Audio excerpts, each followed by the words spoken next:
All right. So today we're just going to kind of talk about, a return to sport. And this is kind of part two because, again, we didn't really have a season last year. So this is kind of COVID part two. And the biggest thing that we're going to talk about is I'm just going to give you guys kind of a prescription to kind of help run your practices and run your drills. Again, you guys as a coaches are the experts. You have the PhDs in your sport. And again, these are just guiding principles around energy system development to make sure that our athletes are fresh. And I'll give you key examples of this as we go along. So the real question is, do we need a plan? And I would argue we do, because there's a couple things happening. One, we have our athletes who are detrained. So our athletes, again, have not played in about 18 months. So again, there's a natural detraining. No matter how much running, sprinting, and things that they're doing, they're not going to be as ready as if they had played a game last season. So with that being said, we know that fitness is going to be down, right? Which increases our fatigue. And this increases our injury risk, which ultimately leads to a sad outcome in terms of an injury. And that's not something that we'd want, obviously.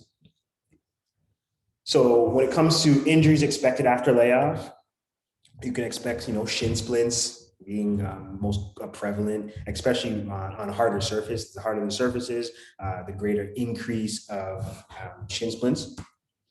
Muscle strains, again, so you think of the problem areas: calf, groin, hip, hamstring. And these are not things that we want, obviously. And then the worst of them all is being tendinopathies, and tendinopathies leading to, again, Achilles ruptures and tendon ruptures. And these are things, obviously, that have very, very unfortunate outcomes, and it gets time off, and possibly loss of career and loss of season, obviously. So is there really any evidence of this happening? So I'm just going to tell you a quick little story here. NFL does a good job of tracking their injuries. And, from the years of 1997 to 2002, there was 31 Achilles tendon ruptures. Okay. So that works out to about 5 per year, and 35% of them happened in the preseason, 65% of them happened in the regular season. Now, in 2011, there was a NFL lockout. The players and the owners couldn't come to an agreement. So the players held out, and they did not participate in any, regular summer activities, which are considered OTAs, organized team activities. So as you can kind of see from this timeline, the Super Bowl happened, and then kind of from March to August, nothing happened. Now, there was no lockout, there was no pandemic. The athletes were training as normal, again, in their off-season training plan, except there was just no organized team activities. So as soon as they came back, they treated the players as if they hadn't been off and treated them like normal. And what you ended up seeing was a massive spike in Achilles tendon ruptures. So in the first 2 weeks of training camp, you actually saw 12 Achilles tendon ruptures. So again, going back to, in years previous, we're seeing about 5 per year, to seeing 12 in the first 2 weeks. That is significant.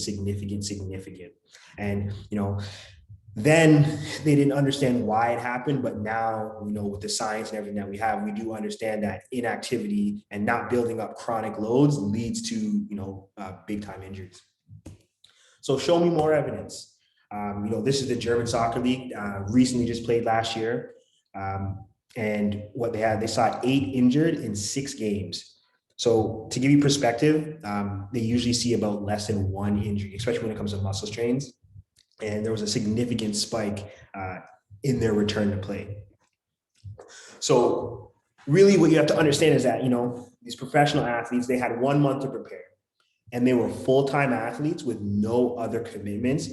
On top of that, they had a huge sports science department. So they had the GPSs, they had, the medical, S&C, coaches, they had everything on their side. So there's strong economic incentives. And all on top of that, too, those athletes were training throughout, right, the pandemic. So again, it was, needless to say, it could have been in isolation or whatever it may be, but they were still training. Yeah, because that's their livelihood, that's their job. And we still saw 8 muscle injuries in 6 games. Now, the NCAA, we do not have those type of resources. So this is definitely a warning, and this is something that we should really be paying attention to. Here's just one of my colleagues. He came up with something. He works with a lot of soccer players, and he said something quite inquisitive when he goes, with COVID and the return to sport idea, we can't turn this on like a tap. And I would say that majority of Canadian amateur athletes are deconditioned and at a risk for injury. In soccer, it's very different going from a 5x5 kitchen grid to a large, small-sided game or 11v11. So consideration of programming is key, and coaches can't make up for lost time. We must think through our planned sessions and allow our athletes to readapt to the demands of the sport. And if we go 100% on day one, we are asking for trouble. So again, testing, hard testing, long, arduous tests, again, on day one, can lead to less than ideal events. Most recently, the CFL, they suffered 6 Achilles tendon ruptures in the span of about 3 weeks. 3 days, I apologize. So in the ramp up, again, they're in the same situation. They have not played in 18 months. And we saw 6 Achilles tendon ruptures within the first 3 days. So again, we have been warned. If we can make sure we take a careful consideration in how we do things, it can lead to, if we don't take careful consideration of what we're doing, it can lead to, again, less than ideal events. So the bottom line here is, we're dealing with college athletes. What were they doing at home? Again, there's NCAA rules. You're not allowed to check in on what they were doing. So again, they say they could be doing something, but are they doing it at the intensity and at the level that you would want it to be ideal to prep them for the game? Probably not. So this is something we have to take into consideration. And then lastly, these athletes are excited to get back. Has athletes who, got an extra year, got athletes who have not played in 2-3 years, whatever it may have been. So again, they're going to be exciting and looking at the chops to get back.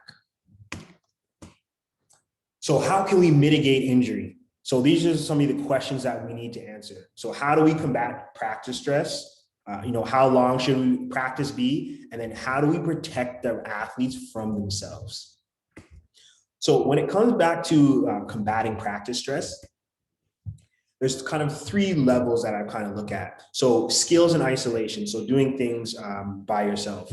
So again, various technical drills or whatnot, that is the least, that's the furthest away from the game demands. And it's the least intense activity. And this is the least chance that they'll actually get injured doing things by themselves. At least we'd hope so, right? Now we move into drills. So drills with like offense and defense. So thinking of, your tactical situations, 3v2 in soccer.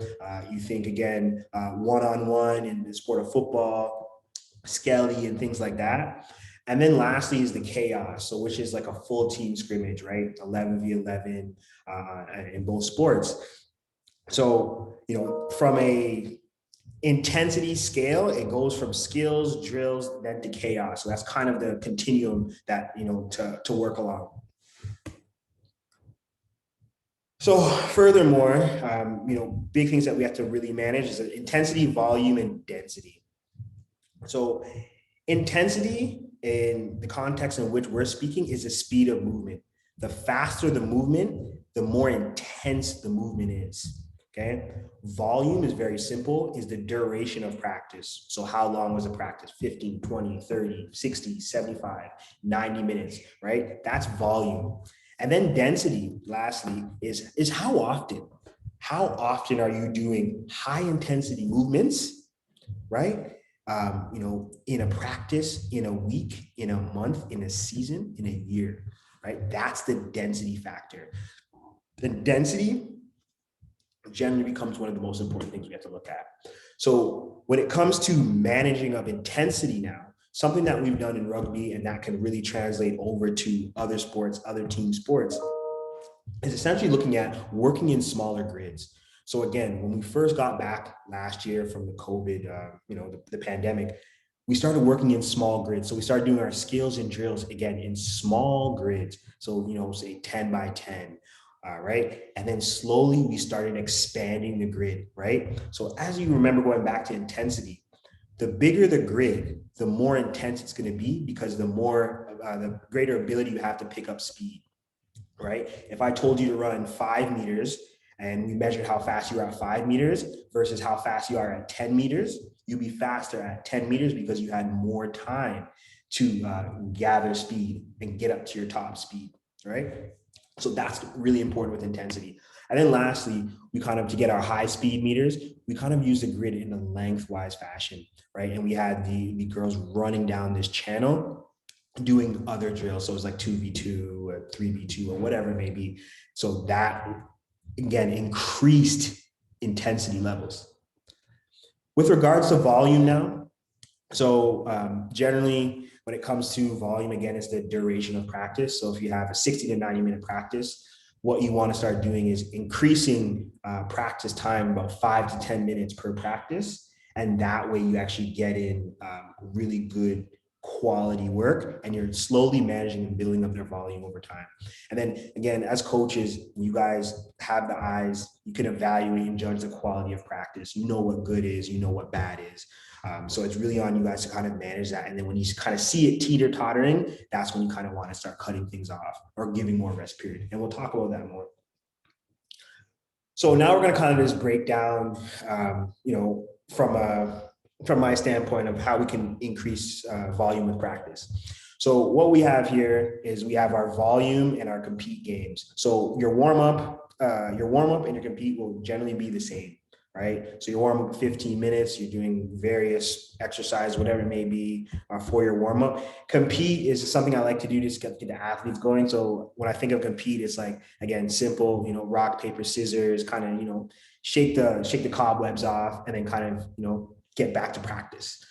Now, at practice here, this is where the time is going to expand. So you're going to go from 25 to 30, 35, and so on and so forth.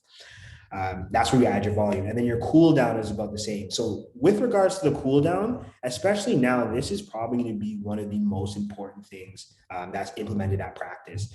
So generally what happens is we'll see, practice is really important because you want to get the technical, tactical work done. And then cool down is like, oh yeah, go do that on your own.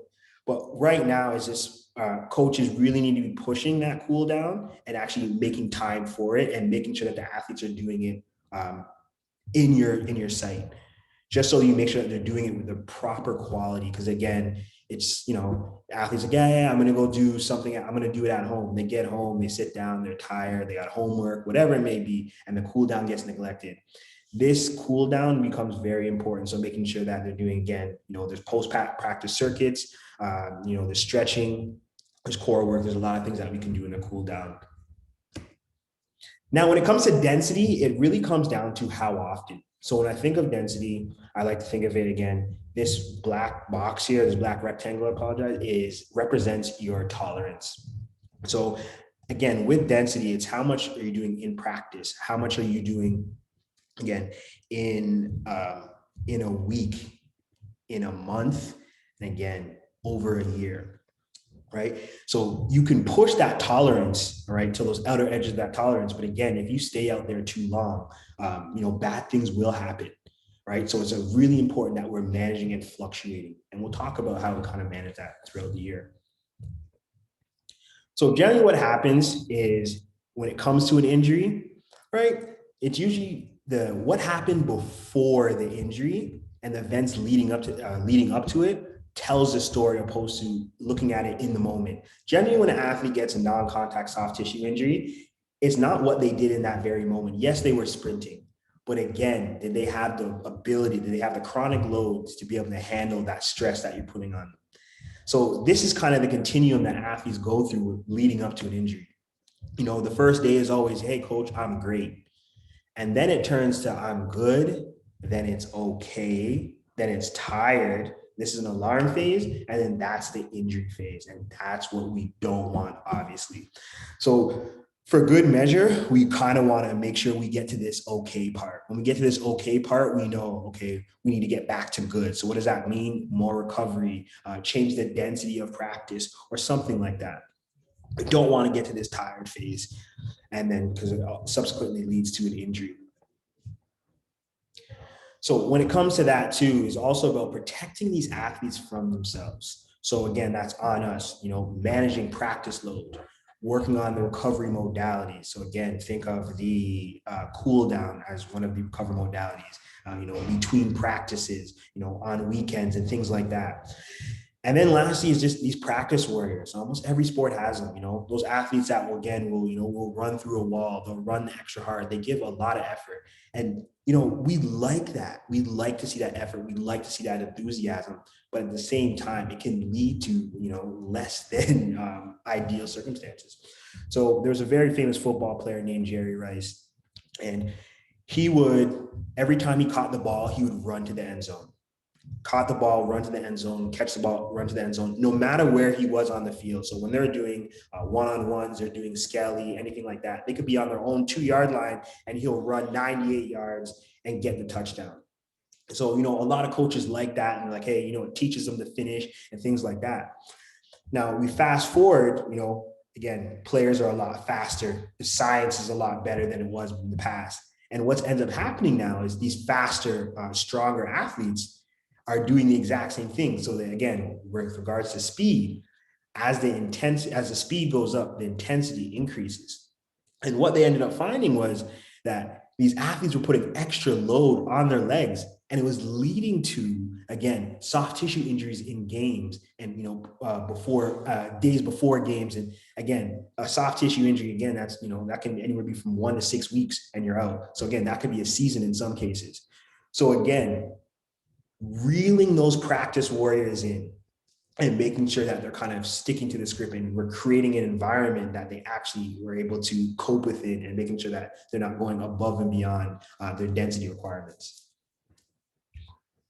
Because what ends up happening is on the forward facing, what we see as an athlete, through that 5 to 14 day period will say, I'm great, I'm great, I'm great, I'm great every single day, right? Because again, they're, they don't want to show weakness. They want to, they want to make the team. They're stressed. There's a lot of things going on. So they're always going to be outward facing. It's going to be like, I'm great. But again, on the inside, they're going through that continuum of good to great to okay to tired to injury. So that is on us to manage that practice load.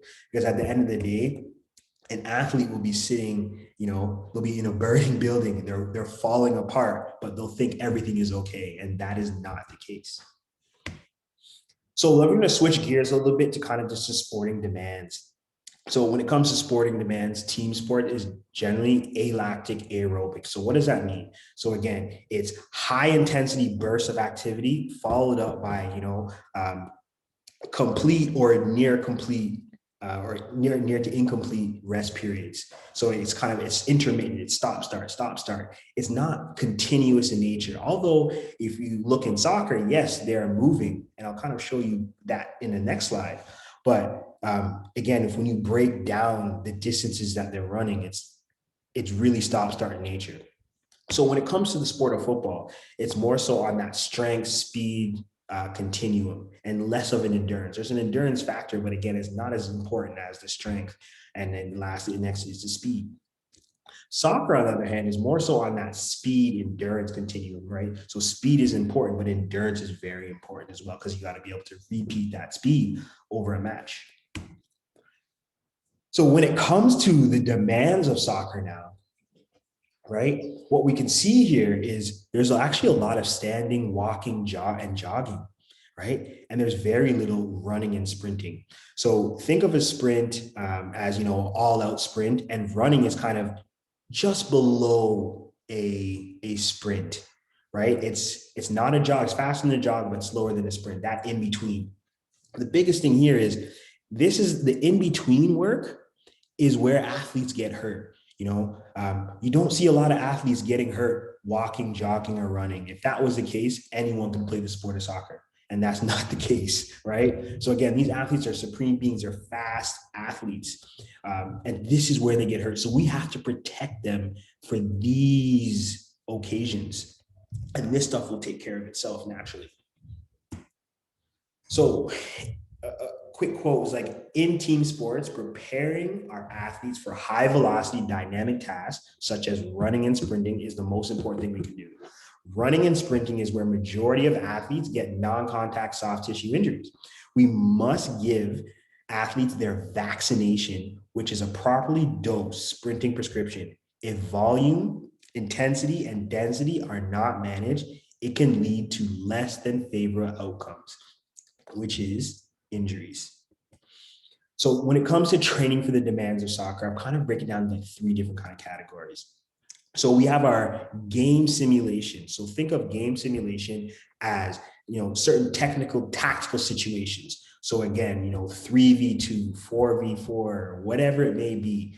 But what we're doing is we're using a work to rest ratio of about 1:1. I'll talk more about this in terms of a volume and intensity prescription as well. Then we have low density drills. So going back to the running and sprinting aspect, right? So those are the tasks we want to prepare for ourselves. With low density now, all it is we're doing tasks that are, less than 8 seconds with a work to rest ratio of about 1:10.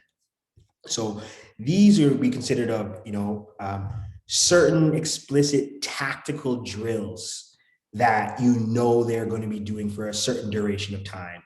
Kick chase drills, one-on-one, anything of that nature.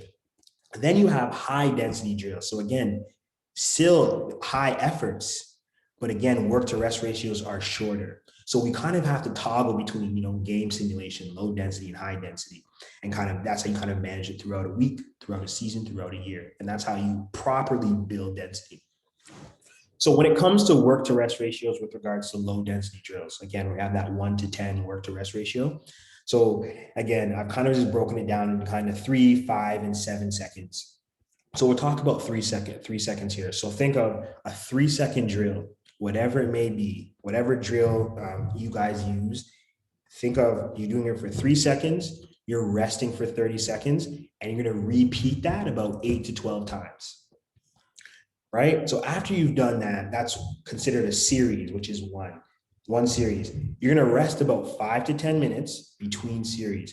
And when I say rest, it's not just sitting down on your butt. It's, again, a coaching moment, going over tactical situations, doing low intensity skill work, right? So passing, dribbling, things, low intensity is something that they can do while they're talking.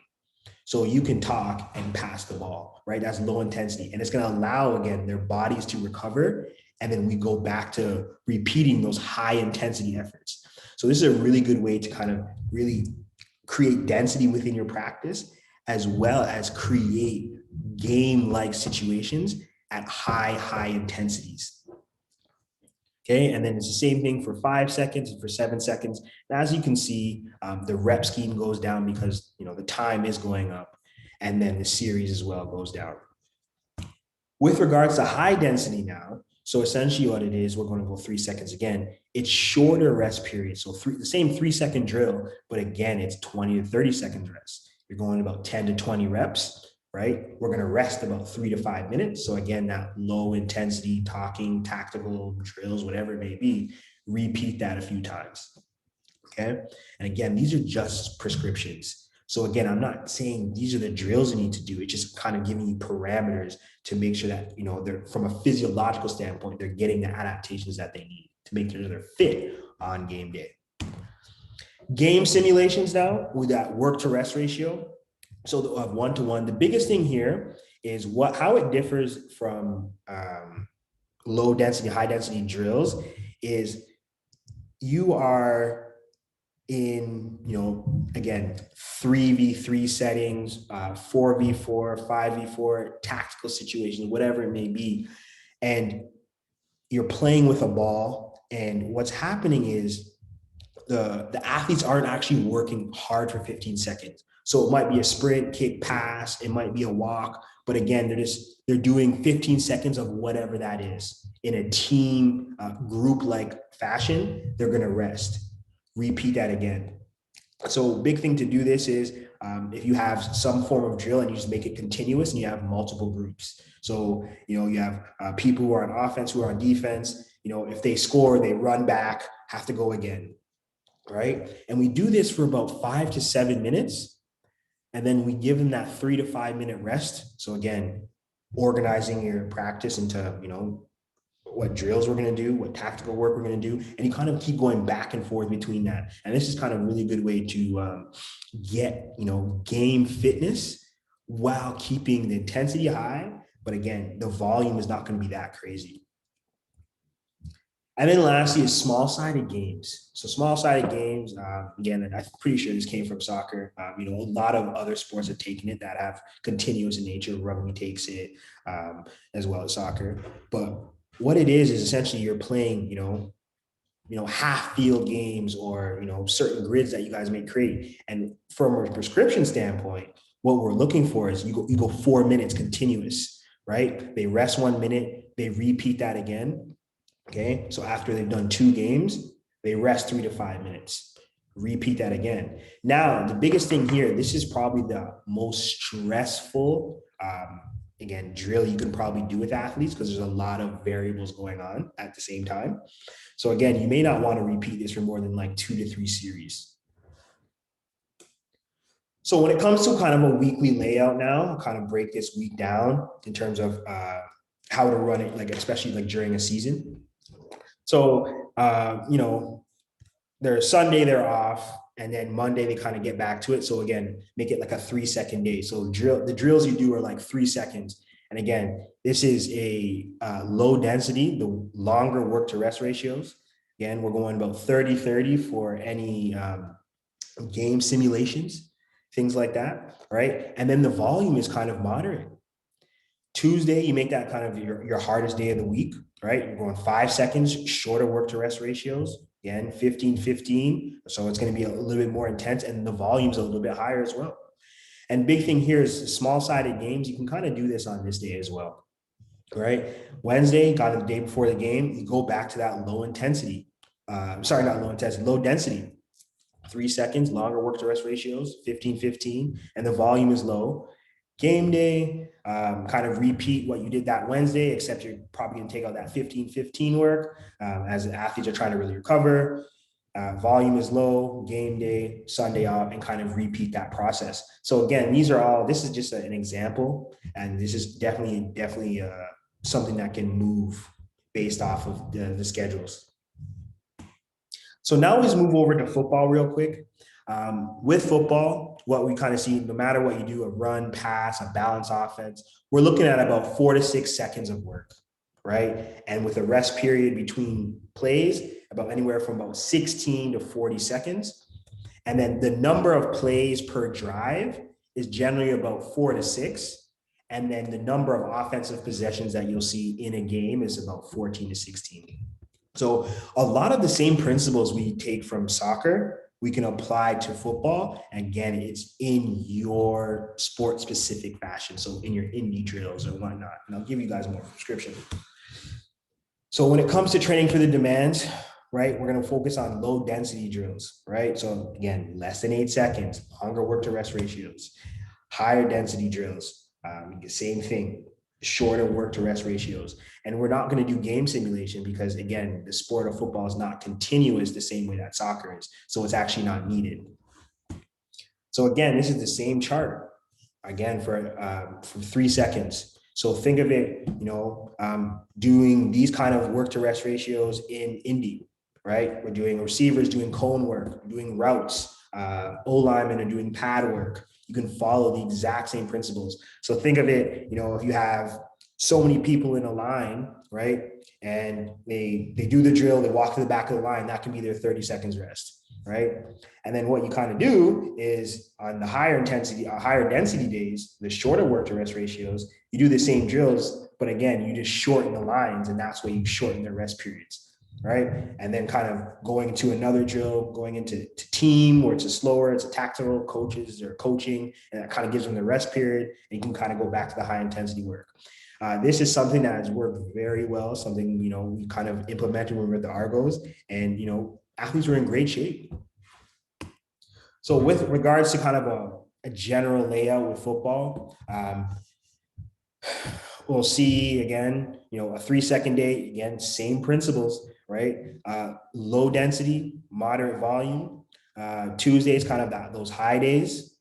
or, longer rest period, longer work periods, shorter rest periods, higher volume. And then again, Wednesday, looking very similar to Monday. Again, volume's a little bit lower. Thursday is kind of a little bit more of an intense day, moderate volume, shorter work to rest ratios. And then Friday, again, is generally walk through, but again, it kind of be, again, low volume and low density. And then game day, Sundays off. So the key to success here is really managing that density.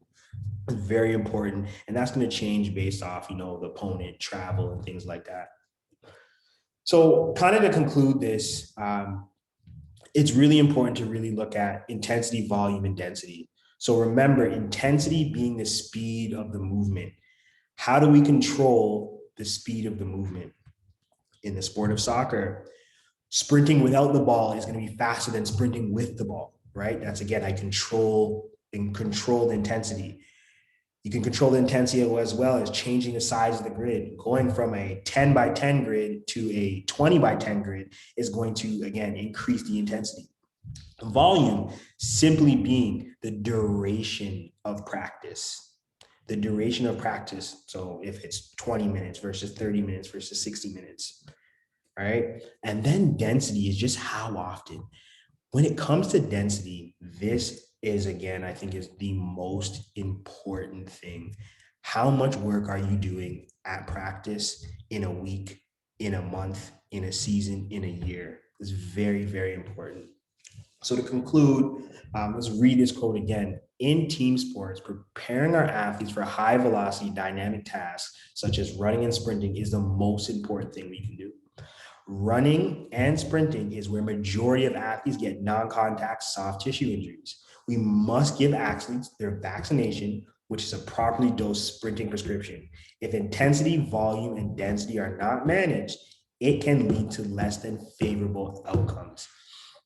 And that kind of just concludes my presentation. And if you guys have any questions, let me know.